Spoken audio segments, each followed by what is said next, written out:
Welcome to the Texas Women in Music podcast, where we celebrate extraordinary women who are shaping the vibrant music scene in Texas. Each episode, we dive into the stories and sounds of these talented artists, exploring their journeys, inspirations, and the unique flavors they bring to Texas music.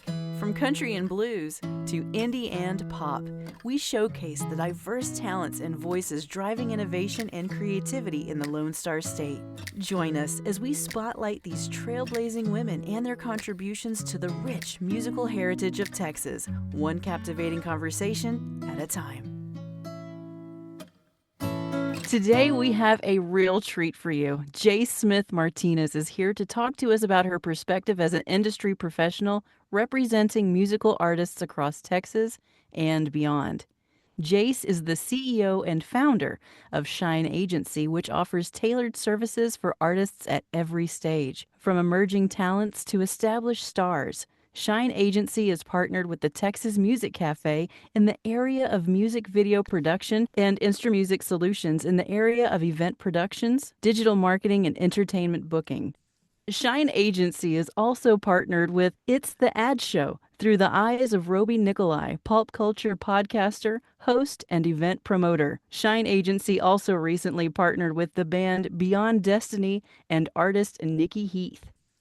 We are so excited to have both Jase Smith-Martinez and Nikki Heath with us today. Welcome, Jase and Nikki. Woo! Thank you so much for having us. This is such a pleasure, a true honor. Thank you, guys. We appreciate you having us. We're excited to be here. We're excited to have you. Thank you so much. We'll get the chance to formally introduce Nikki in a few minutes, but first let's get to know Jase Smith-Martinez. Jase, what sparked your love for music and how has it shaped your career path? I was definitely born singing. I grew up just singing, going around the house, singing to my family, to my friends, whoever would listen. I didn't care if anyone was there. It would be the animals. It didn't matter. And my daughter was born with the same bug, and it just kind of led me down to a path to help her musically wise. And yeah, that's kind of where it all started. It was the root, the seed. I love it. I love it. Do you have a favorite genre or artist that inspired you to work in the music industry? As far as, since I kind of was just born singing and I just thought I was the star forever for a long time. I wouldn't say it was any particular artist, but definitely gospel music and R&B are my bread and butter. That's what I love. It's what I rush to listen to when I go to my car. Yeah, I will scream to the rooftops to those genres of music because they're about love, you know. Yeah. How did you get started in the world of talent booking and artist management? Well, once I realized that my son also got that bug in music, and he was like, you know, I definitely taught my children work ethic and things like that, and be your own boss, what my daddy taught me. And so, you know, hence again, where I am at now was also a huge influence. Thanks, Dad. But my children, yeah, I was like, I want to leave them a legacy. I want to help them do what I couldn't do in music, and, you know, help keep predators away. There's lots of that in this business, you know, on a whole nother level of just any other business outside of most other businesses. So I just really wanted to make sure I was their advocate in some way, just at least help them get their leap. And I thought, well, I could do this for other musicians. Like, why not? And to me, that's like helping the world, because I look at the character of a musician first and foremost, and at least try to get to know them if I don't know just yet. And then that's where, you know, really things can really take off. Speaking of who we have on with us today. So she's a huge part in that, Nikki Heath, because character just means everything to me. And yeah, it's a huge part of why I also do this, is because I want to spread that message, is that, you know, musicians, they have a powerful voice. You know, it's one of the most therapeutic things there is in the world. It's one of the things that in the world can spread messages to the masses of all walks of life. And so, yeah, beautiful thing. So, yeah, she helped me definitely propel all of this, and I'm so elated that she's here with me. So thank you, Nikki. So, what does your day to day look like as a representative of a booking and talent agency? My everyday looks a little different than the day before. It's never the same. I have to wear many hats. I need to carve out creative time versus business time. Also, networking and genuine connection time. So it's definitely like it's kind of like my diamond. It's kind of also what made me think of the diamond for my logo. So it's like three major aspects to all of it. And so it's like, yeah, it's a lot, but I'm a person that needs to have different things going on, and I need downtime, I need uptime, all that. So it works for me. So, what do you enjoy most about working with musical artists? Truly is getting to know the artist and their creative process and who they are as a person. And when I can bring that together and actually build a real relationship, then I know that there's like a legacy and something successful that I can actually do with them, and it's mind blowing, but also at the same time it's like, okay, the investment is worth it. It's like when you invest in a person, not just what they can bring to a stage, but in the person. Yeah, it just when I can put all that together, all those pieces, and the puzzle comes all together as a canvas, it's like, yeah, mind blowing, and just very I could say, like, to me it almost feels like I already succeeded, just meeting Nikki and her coming to me and saying, hey, I see you. I'm like, I see you. And so then, we build this together, and it's just like giving me chills right now. So just that companionship, it sounds kind of silly, but I didn't have a lot of that growing up. So this is very therapeutic for me in general. So it makes me happy to do all of this for whoever deserves it. What are some of the biggest challenges you face in your role? Kind of flipping to the other side, I I can guess, kind of flip that coin and say the same thing. It's yeah. also one of the hardest parts about all of this is getting to know, especially if there's already a wall up and maybe they've had burnt bridges. So have I. It's been this road to be in this music business, just for women in general, as we all know, is extremely rough. Like, you have to be cut from a certain cloth, be able to handle constructive criticism, all these things. And you don't know that off top from someone, really. I kind of gathered that, honestly, when I first met Nikki. Our connection was very immediate. I had already been following and supporting her music. I had known a little bit about her, like being a coach. You can't just be a coach of a basketball team and not have certain skills. And I was on a team, play basketball. So it kind of, and I was like, okay, she understands team. She understands, like, all these things that sometimes you think, people say the right things and they're like, yes, I can do that. But no, is that what you already do? Is that what you want to do? Is that what actions speak louder than words, all those things. So it's like you still have to go through the trenches with them, and get to know the person. So sometimes that can be the opposite. It's not the greatest. It's actually the opposite. It turns sour. It's not so great.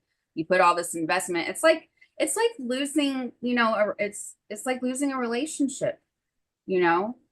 I mean, because I really, really, truly invest in a person and what they're doing and their vision. And to the degree where, it has hurt me and burnt me. And I had to learn, like, hey, I shouldn't have went that far and did that much. So yeah, it's a double-edged sword for that. I don't think I've ever heard a manager say this or talk about this, but I know that there are many women out there or men that had, really invested, and maybe not even from a manager's standpoint. Maybe they were their videographer from the beginning for like 3 years, and then they had a little falling out, disagreement, because now this person's on the rise. And some people just don't understand that elevation does take change, and you should accept the change and ride with it as long as they're appreciating you. And that didn't change. So it's just, there's a lot that plays into it. Like I said, you got to be cut from a certain cloth. And yeah, I feel like meeting Nikki was the the puzzle or the piece of the puzzle. I'd been manifesting and just saying, like, I need another woman that is mature, that's a boss, really, but also kind and compassionate with people and spreading good messages and just all these things so that I could do also the rest of my vision, which is honestly just to empower women and teach children what love is. Because ultimately, if we understand really what that means and what it looks like, everything else falls into place. So that's really where it comes from, is I just want kids to really, be around or understand there are really genuine people out here still. And through music, we can do that. How do you balance the business side of the industry with the creative and artistic aspects? I literally, like I was saying before, I didn't used to put myself on as much of a kind of a stringent schedule. I was like more flexible and just kind of all over the place and would lean into the creative. But the issue with that is you can't really be the boss and be the creative at the same, and all of those things. But you do need to have a little bit of the creative to be able to do what I do, which is, not all managers can do what I do or want to do what I do. Not all of them do that or want to pick up all these hats. And I get that. But for me, I know what's going to get us there. And if I have the time and the energy to do it, I'm going to do it. I already see what this is and have a vision. And so one of the biggest things that I like to do is make sure I get that camera and get to their shows. If I can get to their show and show not just their performance, but also some crowd reactions and some this and that, venue owners will see what they're going to get out of a musician as far as a performance and what they're paying for. And they are who we actually should be, performers specifically that want to get out and perform are who we should really be, aiming our direction towards. Like, hey, look at me, to them, not necessarily just to, a mass organic audience, hint, hint, for your fans, but also venue owners need to be more respected, appreciated out here, just like any other, honestly, executive in music that's doing right by musicians, for sure. So I feel like that just all plays a huge part in all of it. The venue owners, shout out to all of you guys, because I know y'all put up with some mess. I know they do.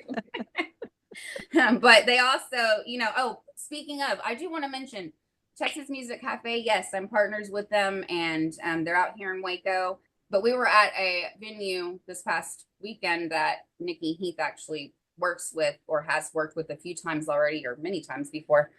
And amazing venue. So I have to give them a shout out, Platinum Music Complex in North Richland Hills. It was a really, really nice venue. They had a good attitude regardless of how many people they saw sitting in that theater. And that's hard to do. And I know that's hard. And even the musicians did that. And it's hard to fill a theater nowadays. We'll be back with more from Jase Smith-Martinez and Nikki Heath.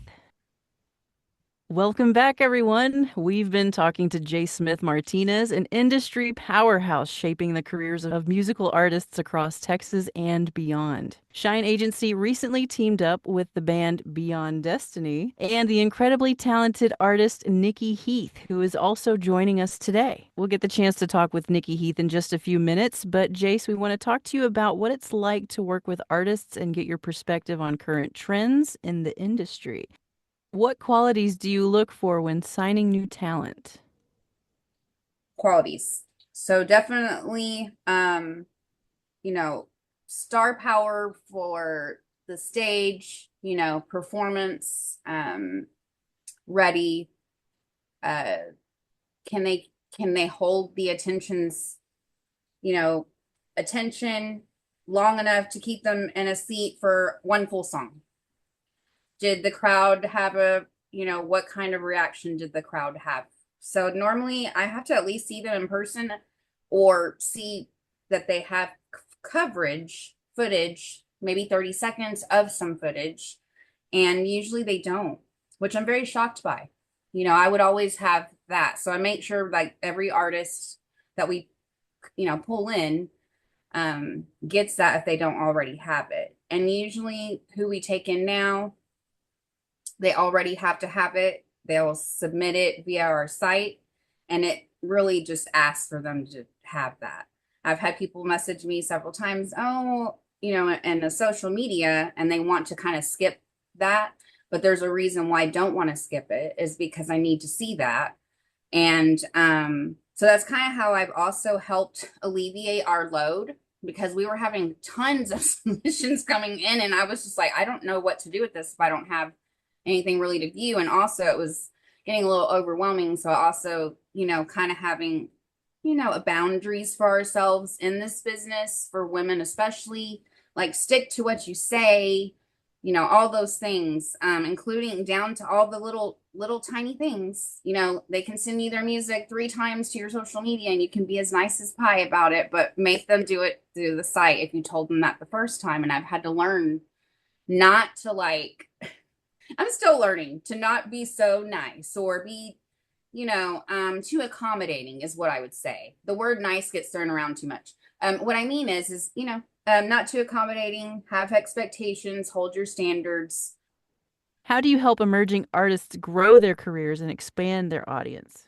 Try to get to their shows if they don't already have great coverage. And even if they already had some, say they did something 3 months ago, I can't keep using the same video over and over again, because it only shows one range.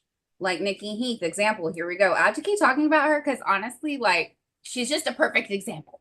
Okay, we have many musicians, but she's a perfect example because she has so many ranges of styles of where we could put her. Also, the arrangement of how she can start out a set and then end a set, how she can read the room. There's so many things that a true artist already kind of has in them and does, and she's one of them. There are very few artists like that understand the business side also, and respects it. Because if you don't understand the business side at all, you don't respect the business side, and you're not investing in yourself, and you won't succeed. Can you share a success story of a female artist, maybe Nikki Heath, that you've helped develop? Genuinely, every female musician that I have worked with is in a better place than they were. I will at least say that. That's number one. And left on, if not decent, I'll say decent, because some people, in business, you just got to hold, like I said, hold your standards, and they might not like that. But always on a business good note. Part ways on business, whether you liked it or not, and or good note. There's a good note there. Maybe they are going in a different direction now, or maybe they can't afford to pay. And unfortunately, I'd finally come to a point where I'm like, as I stated before, once you give a price and say, this is what I'm doing, then the people that will appreciate you will pay that, especially if I do everything affordably and fair. I mean, and again, because my work proves for itself. If it would be different, if I couldn't prove it. There's a lot of businesses out here that do a lot of what I do and say they can do all these things, but they can't show that yet. Or if they do at all, I don't know. I'm just saying I can prove that, and I can do it current day too. Yes, with Nikki Heath and 2 other examples. Rose is one of our other female artists, R&B vocalist, and also we just pulled in Tressa Dane, which is I would say country, but not. She's country, yes, musician, but she definitely has a rock edge to her. She's very authentic, amazing new artist that we're going to be putting up. Yeah, y'all gonna see her everywhere next. How has the live music industry changed in the recent years, especially post-pandemic? Well, definitely that's how I lost some of the female clients I spoke of earlier, is, money then, and the change in the industry on how things were being done. They no longer needed or wanted the way. Well, at that time, again, like I mentioned before, is I would go in person and get their, what's really going on, real live action, to provide to a venue to get them booked and paid. That's the whole goal. So I feel like if you just do those couple of steps a few times and get some content under your belt and then just kind of maintain that, then you can continuously book yourself. Now, if you don't want to do all that work and you want someone like me to do that and help you, that is even better. You know, there's a lot of musicians out here that say, I've been doing it myself. Example, Nikki Heath. She's done this for many, many years, and she was doing it primarily alone. And then now, you know, business or partnering up with someone that has a like-minded vision, it'll propel you like nobody's business. Like, well, actually everybody's business. It'll propel you like it's everybody's business. So okay. What role does social media and digital marketing play in booking and promoting artists? A huge, huge role. If you don't have the numbers, that's fine. Just make sure you have that footage. As I stated before, like if you can show what you can do in a live audience setting, it's not going to matter if you only have 1,000 followers on Instagram. You can still get booked. If your focus is not social media, that's not an issue. But you also have to keep in mind that it's a way to advertise yourself as a musician, and people want to know the musician. People go out and support authentic musicians. They go put their butts in seats and pay for tickets for authentic musicians, and they want to know who's behind that guitar. Like they don't want to know like just like the song they're singing. They kind of want to know, well, why did you make that song? Who is that about? Or, you know, what happened? You know, what's the story behind that one? You know, things like that. These are things that, you know, you connect to your fans with. And that's also one of the things that I teach the musicians, if they don't already understand this, is that it's about connecting to the audience, other musicians that you work with that are giving you opportunities, and or vice versa, that you have something in common that you can, you know, truly genuinely support each other and it not be pretend, because pretend only lasts so long. You know, you can't build fans, organic fans that are going to come sit and watch you if there's not an organic connection there. And they just need to know more than a couple posts that you make online and or, you know, a song that you wrote. They want to know a little bit more about like genuinely who you are at your core. And this may not be every fan. I'm not speaking for every fan. Let me rephrase. I'm saying most fans. What advice would you give to independent artists looking to get booked for more gigs? The main advice is to be able to accept constructive criticisms. I think a lot of musicians, they don't get that from the right people, right? Professionals that have good intentions that's who you want the constructive criticism from. Make sure you find someone like that. Make a friend if you can't pay for a manager. And yes, you're supposed to pay for a manager. Managers are not investors. Managers can invest though, and should if they can. But yes, these are things that you need to know about the business and just about people in general, and build solid, real connections with people. It doesn't have to technically be your fan that you're building the connection with. I don't necessarily mean that, but maybe you do make one solid connection with one fan that has a big mouth in their town. They like to talk about music, and they're like, you know, that's the one you need to talk to. Just to, you know, a little tip, example. Whoever's the loudest at your show, go talk to that person. Yes. Oh, I love that. That'll be your cheerleader.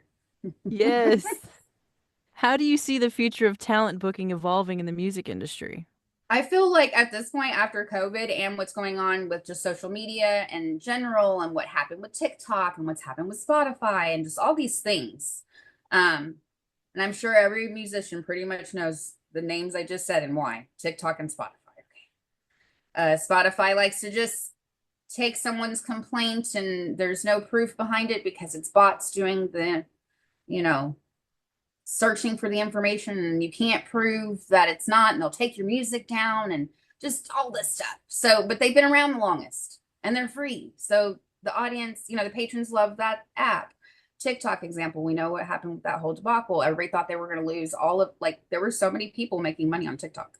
Like that was literally had become their job, and they thought they were going to be out of a job and like all these things. And so with all of this that I just mentioned, as a whole, I feel like what's going to happen in general across the board is that instead of trends, it'll be about true talent and character. We're going to end up getting away from the trend stuff because, again, people want to know really about the person behind that mic or behind the guitar, behind the keys, behind the drums. You know, they want to know who that is. They don't, and once they find out who you really are, they'll jump ship if you've been faking it. We'll be right back with more from Jase Smith-Martinez, and later in this episode, we'll get to talk to musical artist Nikki Heath. Don't go away. Welcome back, everyone. We've had an incredible conversation so far, diving into the world of music representation with Jase Smith-Martinez, the dynamic force behind Shine Agency, a company dedicated to helping artists thrive at every stage of their careers. In this segment, we're going even deeper into the impact of Shine Agency. Plus, we'll hear more about Shine Agency's latest partnerships with Beyond Destiny and with rising star Nikki Heath, who's also here with us today. Let's jump back in. Jase, what has been one of the most rewarding moments in your career so far? The most rewarding, I feel like I keep saying her name 100 times during this, but y'all, for real, Nikki Heath, definitely the most rewarding thus far, that I actually manifested this, and me, you know, I'm going to take kudos for that and God for bringing it all together. But really, if I didn't have that, I wouldn't be able to get to where I'm going, help them, all of the artists, including her, to where they're going without her true support. And like the dynamic duo is what I'm calling us now. It's like, you know, if I just didn't have that piece to this, I wouldn't feel accomplished right now at all. I'll be honest. I wouldn't feel like I was even close. But now I feel like I said, I got that piece, and that's all that was needed to continue to propel forward. And honestly, initially, I didn't even think this was like an agency. When I came up with an agency idea, I'll also give this to Rose, the vocalist. She's the R&B vocalist. She was my inspiration to go ahead and launch an actual agency doing this instead of just focusing on one musician and only putting investment into only one. I was like, I already need more to occupy me, need more, you know, streams of income to maybe do this, to help and sponsor, because I do have where I do a nonprofit side and I sponsor some of these musicians. I don't, you know, they don't all have to pay because maybe they're just not in a position in life to do that. And I understand that position. And so that's kind of how it started. I just wanted, and so I definitely have a nonprofit sector that I wanted to build on. And right now, I would say that I can fully launch that by 2027 is the goal. So that I can help more musicians at a young age get into this business, help them, you know, protect them really is more so than anything. It's just because I've seen such of the ugly side in all aspects, in all genres, in all lanes of the entertainment, you know, not just music, but, you know, I also work with models and actors and actresses and comedians and, you know, different people in entertainment. And I would love to take them on, by the way, if anybody needs representation in those areas. We are doing that. We just haven't, I've had some submissions from comedians, but I haven't yet chose one. But anyway, so we're definitely leaning in towards, you know, other talents so that we can open up shows with that, or maybe blend the shows with it, and them actually be part of the Shine family, because I like to call us the Shine family, because again, I pay attention to character and integrity and all those things, which is something y'all talked about when we prepped. And that was like, yeah, I was like, oh, I feel connected here. So, as a woman in the music industry, you spoke on this briefly. Have you faced any unique challenges, and how have you navigated them? Definitely many, many peaks and valleys in this industry that are challenging. I would say the most challenging, just in a general statement, is establishing respect for what I do and how I've earned where I've gotten to also. Because it's like, even though the credentials might be there, even though I have a brand and a lot of people know, there still might be certain people that are, well, you're a female, so you don't count. You're unheard. You're just in the room for eye candy or whatever. So dealt with a lot of that. I feel like it's just a lot of lack of respect from all sides, whether it be the artist or behind the scenes, from executives, producers, engineers, etc. And it's just like what I've just decided to do is, I might have been nice and smiling when I walked in, but if you are, I kind of give what I'm given back, if you will. But respectfully, I, maintain a self-respect. If you're disrespectful to me, I'll just walk away. So kind of think of it in like, I'm my own public relations person. Like, she's on my shoulder, like telling me, okay, you might want to say this, but you can't. So I kind of handle myself like that. I like manage my own self and my thoughts and processes through just a lot of disrespectful things that happen in this industry. Yeah. So I feel like that's one of the biggest challenges I've had that I've overcome. What advice would you give to young women aspiring to work in artist management or talent booking? Definitely need to have thick skin and boundaries. Those two things will help you maintain and earn the respect a lot faster, I feel like, than what I did. I feel like I didn't lack boundaries per se, but I definitely am a bubbly person, just like in general. So I had to kind of, tail that back a little bit with certain people. It's like a time and a place for everything, including if you're a loud, bubbly personality kind of person, then there's a time and place for that. Like, yeah, I need to hone in some of it. I'm not saying that I need to downplay myself or, not be myself. Not that. It's kind of like, okay, professional party. That's how I'll say that. Just like, Right. the party girl would be like, hey, what's up? Da, da, da, da, da. And then, the professional, so sometimes I got to use that professional one that's a little bit more quiet. So I just think you definitely have to have levels of your personality and know when to use it. And especially, standing your ground, boundaries. Kind of coming to a close a little bit. What legacy do you hope to leave in the music industry? So what I would want to leave is that there's a purpose through music, and that the voice is so powerful that we have to take responsibility of that if we have that gift. And I want people to know that I paid very much attention and tune to that, and that that's what Shine is about, and that we are projecting people that are either evolving. They may not be there right this moment. I'm not going to say they're all right there. You learn, when you take one on, you learn through a process of at least 6 months to a year. And then you see whether there is evolution and potential for true growth and all of the things.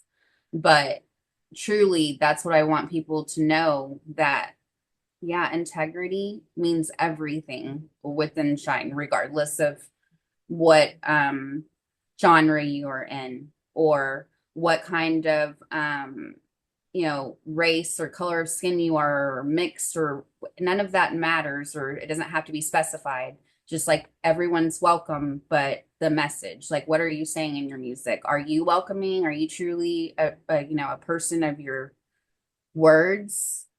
Because if they don't match, then again, it's something you got to learn. But I only want to represent people that have truly good character. And that just really means morals. I mean, just have some morals, respect others, try not to be a toxic person. Those things. I know we can all be a little toxic sometimes, I guess, and a little petty, but the goal is to not be those things. The goal is to lean on the side of being a good human.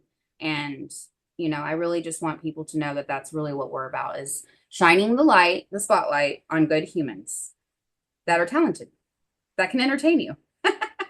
And I think this is your gift. I think this is your calling because I just feel that you genuinely love this. So kudos to you, girlfriend. I'm so happy for you. Well, thank you so much. I really do. And I'm glad y'all could feel that. So, Yeah. truly. Thank you so much for being with us today, Jace. You can check out Shine Agency's website at shineagencyreps.pro. Shine Agency is also on Facebook, Instagram, and TikTok. It's been incredible hearing about Jace's journey and the amazing work that Shine Agency is doing to uplift talented artists. Now, speaking of talented artists, we're thrilled to shift our focus to someone who's making waves in the industry, Nikki Heath. Woo! Hello, hello. Thanks for having me. Nikki Heath is an award-winning singer, songwriter, guitarist, and pianist from Sweetwater, Texas, and now lives in Dallas, Texas. Nikki Yes. has been writing songs since the age of 6. She is a Texas Tech alumni. While at Texas Tech, she recorded and published an album of self-penned tunes that received local airplay. She won the Texas Tech Songwriters and the Lubbock Hall Search competition. Nikki wrote the theme song for the Texas Tech Lady Raider National Championship team, We Can Make It Happen, which became a local hit. She formed the band Beyond Destiny, a rock, soul, R&B, and contemporary Christian band based in Dallas. Beyond Destiny has performed all over the US, New Mexico, and beyond, and has opened up for country and rock artists including Daron Norwood, John Michael Montgomery, Coffey Anderson, and Falling Up. You can check out Nikki's debut CD, Nikki Heath, This Is the Time, on Spotify. Please help me welcome Nikki Heath. Thank you. Thank you. Glad to be here. I'm excited. Nikki, it's so good to have you with us today. I listened to your albums today on Spotify. Oh, I just noticed that the early album, what was that, '08? yes. Yeah, then into now, I see, I can hear and feel the transition, the growth. It's Thank really, you. really beautiful. Thank you so much. Thank you so much. Appreciate it. Yeah. So what inspired you to pursue music? Well, I grew up singing in the church. We were at church Sunday morning, Sunday night, Wednesday night, pretty much. So I grew up singing in the church, and I was in choir in middle school as well as high school. I was in solo and ensemble. I was in show choir. I was when I was in high school, Sweetwater High School. Mrs. Montgomery, my choir teacher, she chose 12 of the top singer and performers in our varsity choir, and she created the Pop Sensations, and we went all over the U.S. performing pop songs and all kind of cool songs. And so I've always been into music. And you mentioned I wrote my first song when I was 6, and it was pretty funny because my mom was like, "Oh, I mean, she's got some talent." And it's funny, the song was called "I Didn't Do It" because my brother was, yeah, my brother inspired that song.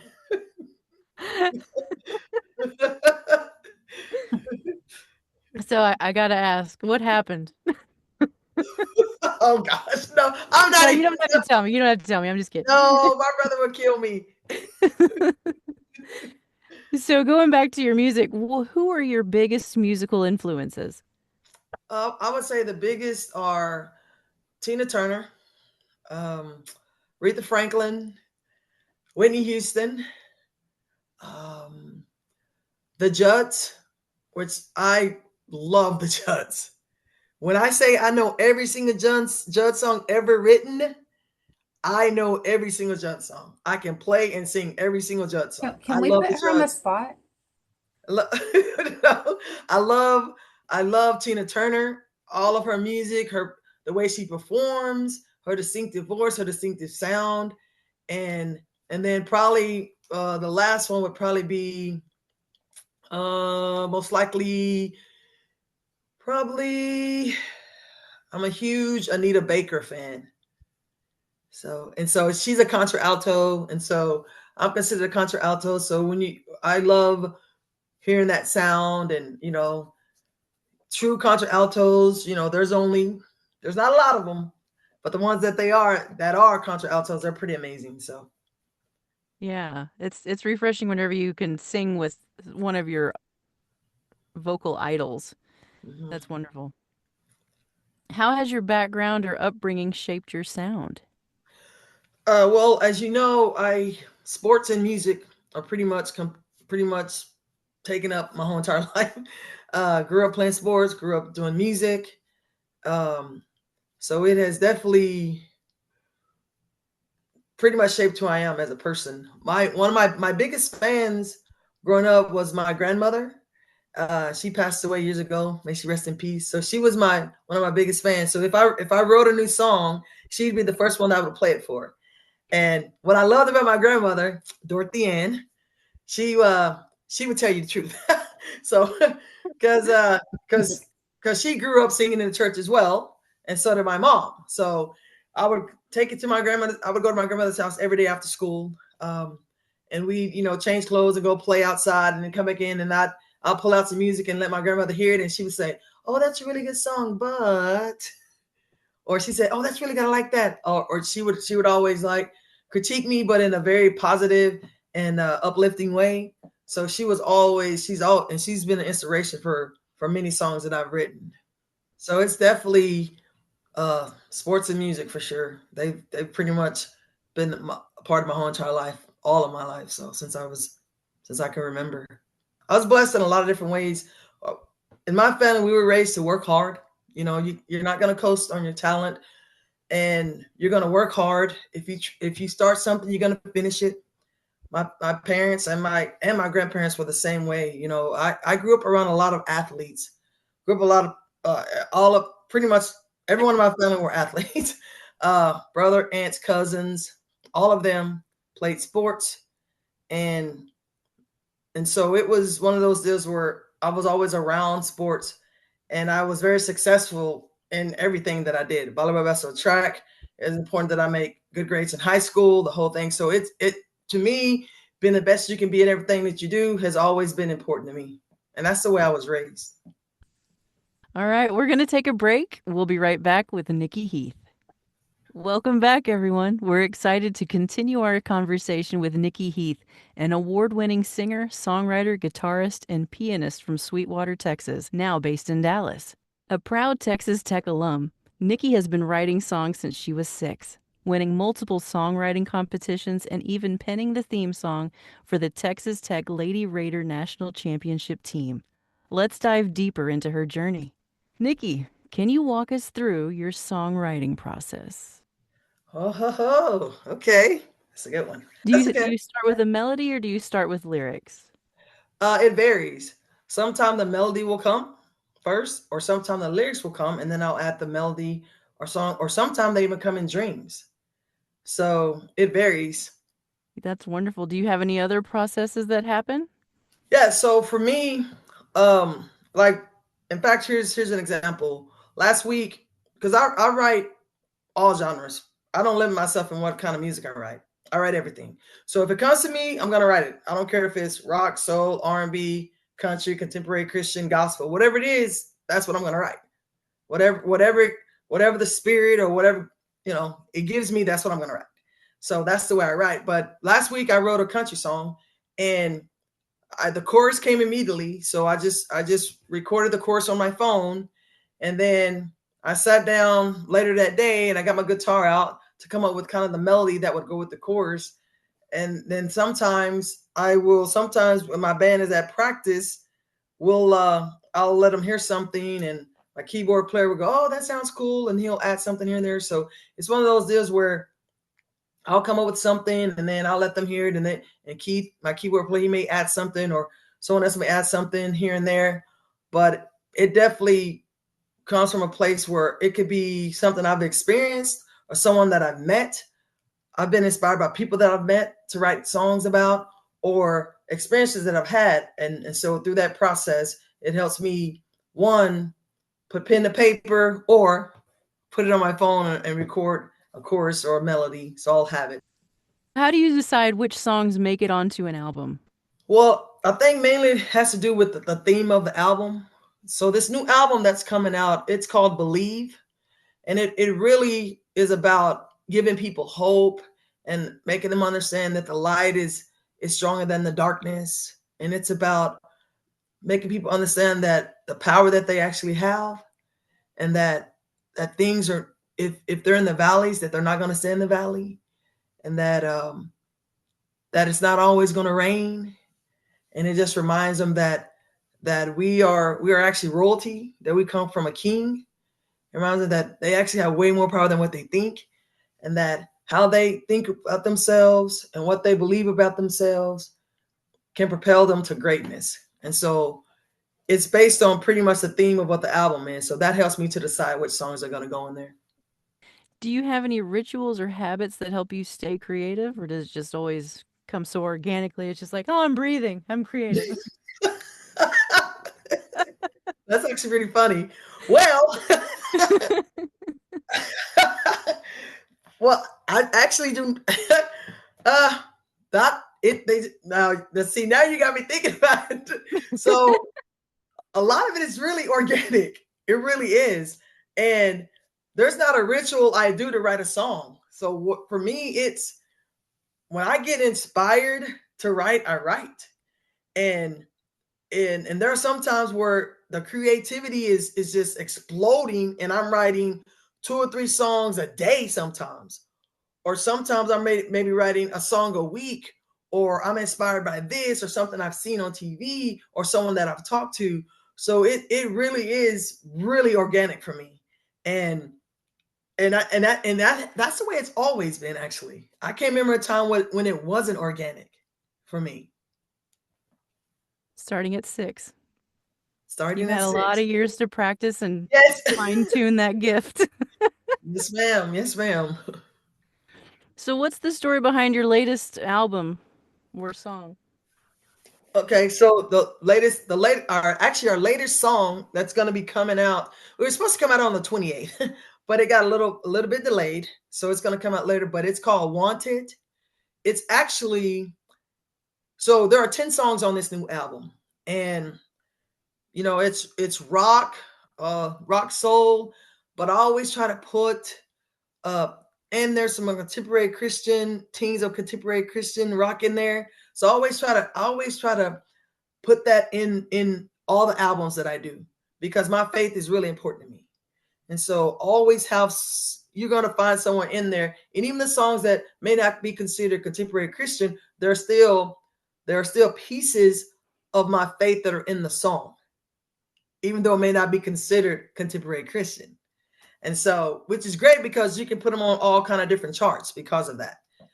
Well, our newest release is called "Wanted," and it just talks about how we as people, we go through so many different things, and so many things that can be so horrible and so bad, and people sometimes lose hope, and people sometimes give up. And it just talks about how that we are wanted, that we are always wanted. No matter what anyone tells you, no matter what anyone says, you are always wanted. You're wanted by God. You're wanted by the people that love you. You're wanted by the people that you inspire, that you may not even know that you inspire. You're wanted by the people that see you on a daily, or that truly see you. You're wanted by those people. You're wanted all the time. So it's so important for me to the message in my songs, to have a message in my song, and that people, when they leave our shows or they hear my music, that they feel that they feel that authentic. They feel that yes, oh, I feel better because I heard this song. I actually understand that I feel joy because I heard this song, or I feel joy, or I feel peace, or I feel like this is what I need to hear, because it reminds people that you're always wanted. Were there any unexpected challenges in making this project? Yes, a few. Not a lot, just a few. One, so we started performing. Then this is why I think that it has made it so successful, and that I think when we finally release the entire album, it's going to be successful, because we have been performing these songs at our live shows. We've been performing some of the songs at our live shows for a while. So people are like, "Oh my gosh, when is this coming out?" And so that anticipation, and we've created that anticipation where they're like, "Okay, I want to hear the whole album. I want to hear the new songs." And so for us, we'd gotten in the studio and we had recorded 3 singles to release. And we released the 3 singles kind of like in a timely manner. We set up that they would be released like every so many months. So that was good. But then it took a while for us to get back into the studios to finish the album. And that was it was just that 2 things. One, we were busy performing a lot because we perform a lot. We do a lot of shows. 2, our sound engineer and the guy that we used in the past, he was on tour. So the guy, so he was on tour. And so finally, when he got off tour, we were able to get in the studio and finally finish the album. The studio we use is called Sessions Work in Euless, Bedford, and they are amazing.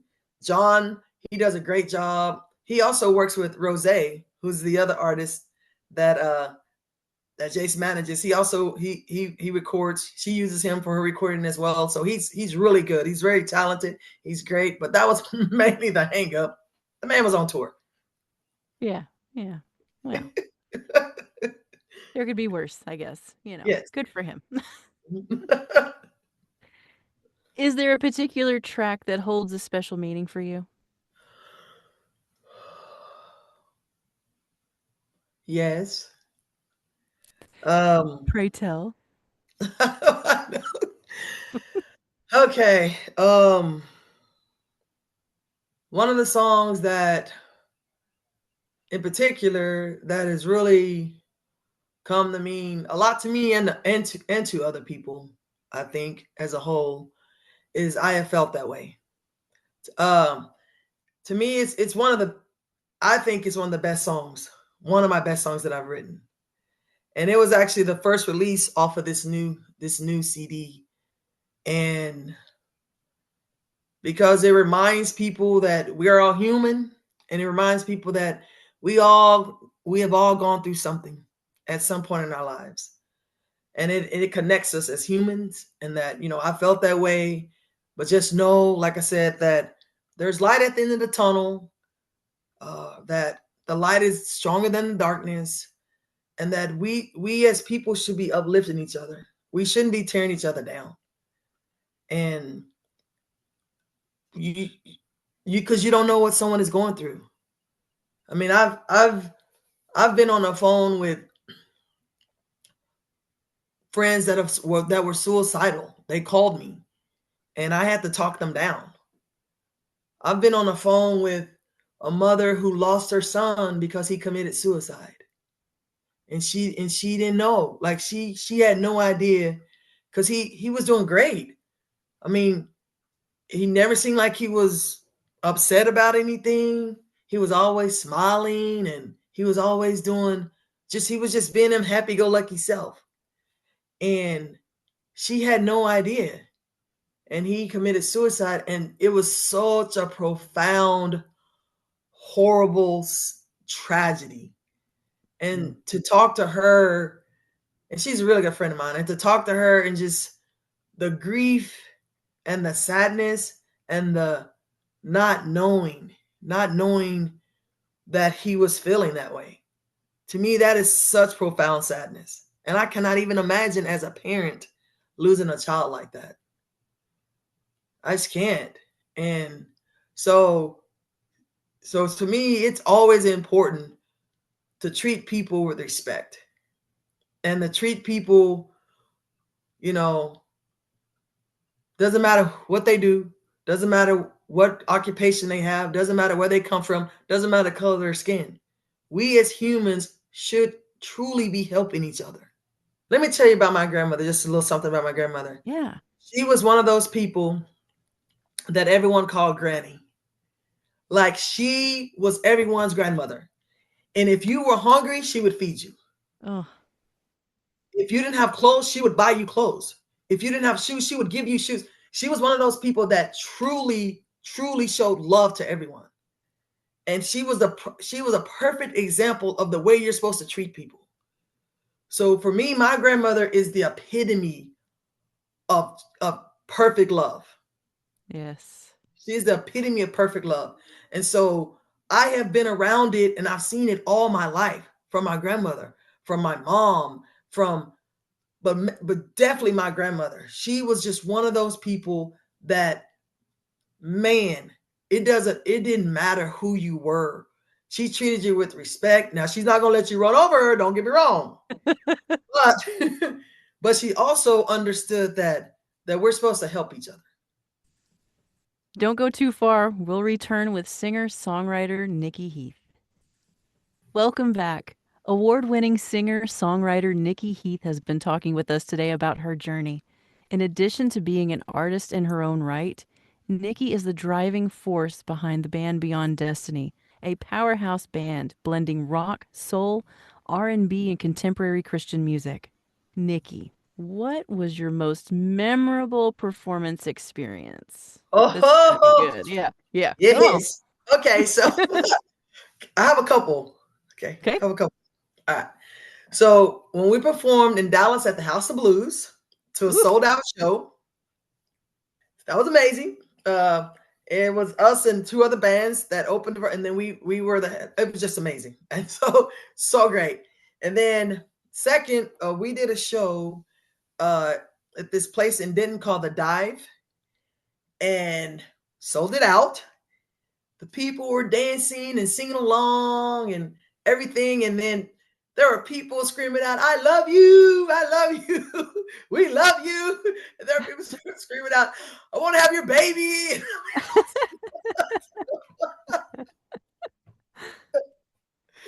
It was pretty funny, but those two were definitely the best. Oh, wow. So, having those experiences, how, how do you mentally prepare for a live show? Well, obviously, one, we our practices are we practice for 3.5 hours. So when we practice for 3.5 hours. Our stuff is very, very tight and very in sync. And then, like she said, I read the audience. So then I'll decide, I'll create a set list, but then our set list can change if in the middle of a set list, we can change. Because if we see the audience is like upbeat, then we'll play more upbeat songs. And then we'll slip in some, slower songs here and there. But one thing, like our practices, they are really, really tight. Second, the guys that are in my band, they are very, very talented and they are very, very professional. So we're going to be professional, but we have so much fun on the stage. We have fun and the people have fun. And so it's one of those deals where when people leave our show, they're like, "Oh my gosh, this is amazing." And they want to come back and they want to see us again. So we always prepare to put on a great show through our rehearsals, through our practices, and also through we're just going to read the audience and see what we have to do. In those live shows, have you had any interesting or funny fan interactions you want to share? Yes. Okay, so sometime I'll, if we're using our wireless mic, I'll grab it and then I'll go out in the audience and sing and people sing along, and then I'll put the mic in front of someone's face and they'll sing along, and so we try to interact with the fans a lot. My bass player, he'll go out in the crowd sometime and he'll play. My keyboard player, he's on the stage, but he's revving it up on the keyboards and playing the keys and just getting everybody into it. But yeah, I try to get out in the crowd sometime, or I'm making eye contact with the people in the crowd. I'm basically playing the whole room and bringing the people into our songs, into our shows, so they feel like they're a part of it. And that's the way our shows. That's the way I craft our shows, is that the people feel like they're actually a part of our show. And so then they have the experience with us. And that's what makes our shows so good. Yeah. So other than people saying I want to have your baby, are there any are there any other funny fan interactions that Oh, you've okay, had? I'm sorry. Yes, I've had fans actually dance with me. So we'll play some stuff, and then we'll start. I'm going out there, and they'll start dancing with me. And I've had like guys start dancing, and then I'll move over and sing, and then they start dancing and coming along, and then I'll walk back up to the stage, and they come up to the stage and start dancing in front of us. And it's one of those deals where they're just into it, so we're into it. I've had fans like I'm walking around and they're putting money in my hand and tips. They're putting tips in my hand. Tips. So they're putting tips in my hand. Because sometimes they'll come up and put tips on, in front of us, or they'll put tips down and they'll request a song and stuff like that. So yeah, it's pretty cool. Now let's talk about industry and growth. Mm-hmm. How has the music industry changed since you started? Well, definitely social media has changed a lot of things. Now you can go viral on TikTok with one song. You can even go viral on Instagram, depending on what you post. And when you have Facebook, you have thousands and thousands of streams, thousands of views on certain things you put on Facebook. It really has become a game changer, and good, and sometimes not such a good way, because sometimes the most talented isn't always the ones that are viral. and so it sometimes gets watered down, because you have people that have gone viral that are not very talented. Right. And I'm just being honest, they're not. Right.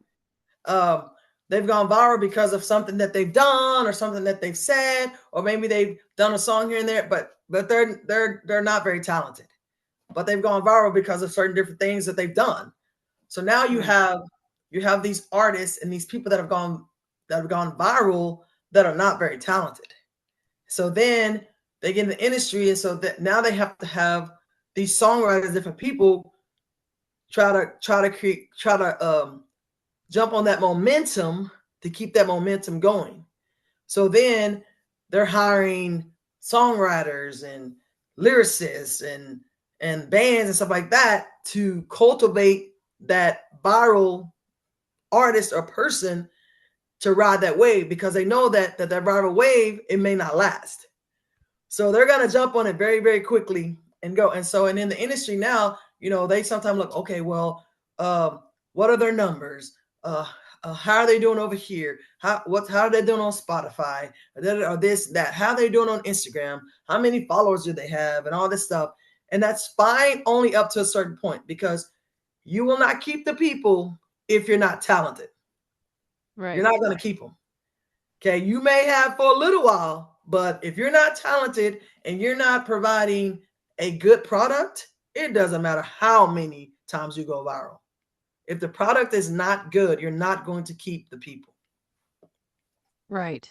Right. So, I mean, to kind of add to that, what are you comfortable with social media, or is that something that you've had to adjust to?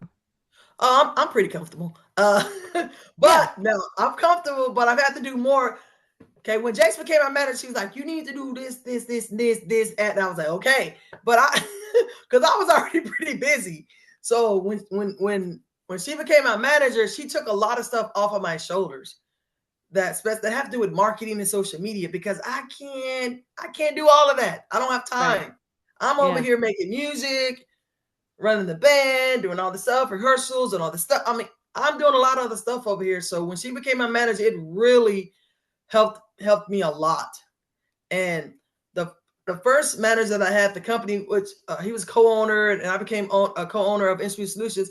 He has like 5 other businesses. So when Jase came into the picture, it was a perfect timing, because I needed another person that could take the load off of my shoulders of stuff, that the social media stuff and all this extra stuff that it has to be done. Yeah. Like, you can't get around it. Right. It has to be done. And so she really came in, like, I mean, shout out to Rocket, came in quick and was like doing it's amazing. So within a week's time, she had already like doubled our social media followings, had doubled our reach on some certain things. Like within a week's time, it was that fast. I was like, yes. So it really helped me getting Jase as my manager, because she has such a great background in marketing and social media and how to market artists in certain ways. And so it has really just propelled us to a whole nother level. It's pretty exciting. So I'm pretty comfortable with social media, like I said, and I've been doing more and more since, of course, Jase became a manager. adding more stuff, and so which helps. But I've always been pretty comfortable as far as like social media itself. What advice would you give to emerging artists? One, hone your craft. Like hone your craft, know your craft. Know if you're playing, know your instrument, whatever that may be. It could even be your voice, could be your instrument. Hone your craft, practice, practice, practice. Take constructive criticism, take it with a grain of salt, take what you got to get out of it, and then move on to the next thing, get better and better. Always keep getting better, always keep improving. Don't and definitely if do not accept every Tom, Dick, and Harry that promise you something. They're they're not going to. No, you need to find someone that is genuine, that has integrity, that is authentic, and that is not going to use you and throw you away. Because there's a lot of that going on in the industry. Your team, the people that you have around you, you need to make sure they are actually for you. And that means that you may have to lose some people to find the right people, and that's okay. What's something about the music industry most people don't realize? Uh, I think most people think that it's this lavish. Oh, they're always tour. Oh, they're this, on tour, hotels, fancy. Did it? No, it's not always fancy. Okay, it's not always like that. Okay, sometimes you're gonna have to just work hard and put your nose to the grindstone and just work it out. Sometimes you're going to have to take small steps. Sometimes you're going to have to play in smaller venues to get the bigger venues. It takes steps. And sometimes you're going to have to you're just going to have to realize that it's a process. And the process takes time.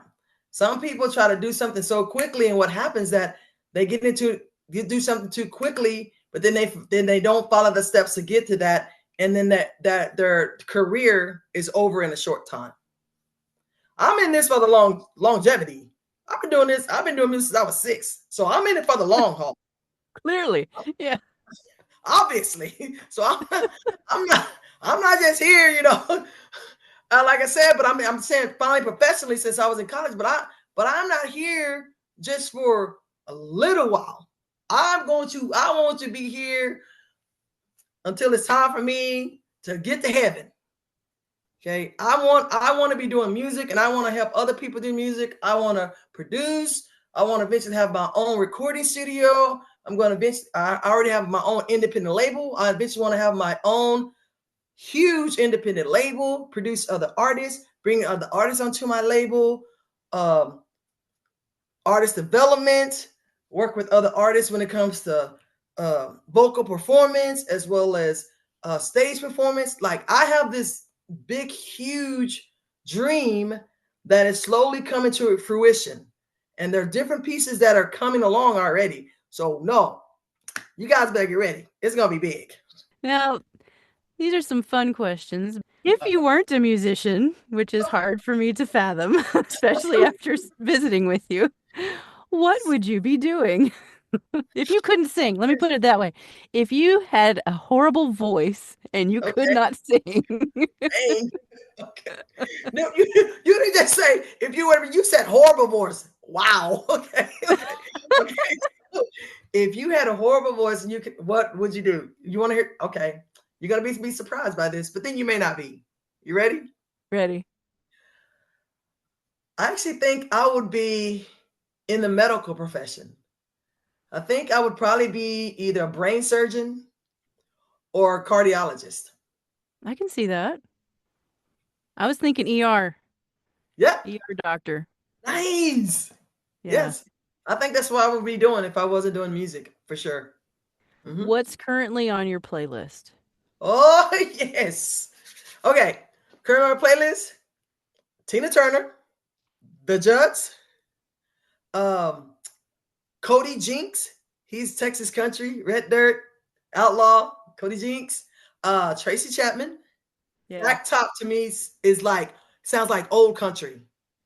I think he's gonna be huge. His name is Zach Top. He's a new country artist. So good. A really good friend of mine. She's a country artist named Kat Hasty. She's from like the San Angelo area. And then Shabuzi, and I'm going down like my top 10 right now. Rose, which is a friend of mine. Rose, my girl Rose is on my playlist. She did some background vocals on a couple of the songs for us on our album, so I'm pretty excited about that. And then last and certainly not least is probably his name is Jamie Johnson. He's another country artist. He did this song called In Color, and when I do acoustic shows, I play it, and every single time I play it, people sing along. It has never failed. Nikki, I want to ask you what your day job is. Oh, for right now, I coach and teach actually at Frisco High School, coach girls basketball, and also coach girls track. But I'm only gonna do it for, I don't know, too much longer, and then I'm just gonna do music full time.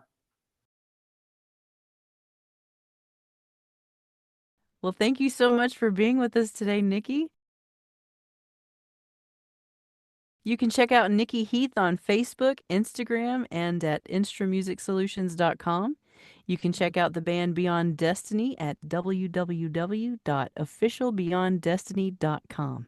We also thank Jase Smith-Martinez once again for joining us in part 1 of the podcast episode. We are so excited to see what you both do next. For just $49.99 a year, you can become a full-access subscriber to the Texas Women in Music blog, podcast, and magazine, which unlocks a treasure trove of exclusive content offering unparalleled insights and behind-the-scenes access from your favorite musicians and industry professionals who are from Texas, live in Texas, or perform in Texas. Full-access subscribers have exclusive access to our blog posts, monthly magazine editions, and podcast episodes. Full-access subscribers will also have the opportunity to engage with our members-only online community forums on Facebook and Discord, and will also be able to view exclusive live and pre-recorded video content on our YouTube and Twitch channels. The Texas Women in Music podcast is part of the Dewey Stali Media family, a dynamic multimedia company that produces podcasts, monthly magazine editions, and blogs, offering diverse, in-depth content to inform, entertain, and inspire audiences across multiple platforms. Please visit us at www.texaswomeninmusic.com. I'm your host, Shauna Rose. Thanks again for tuning in. Stay curious, stay inspired, and we'll see you next time.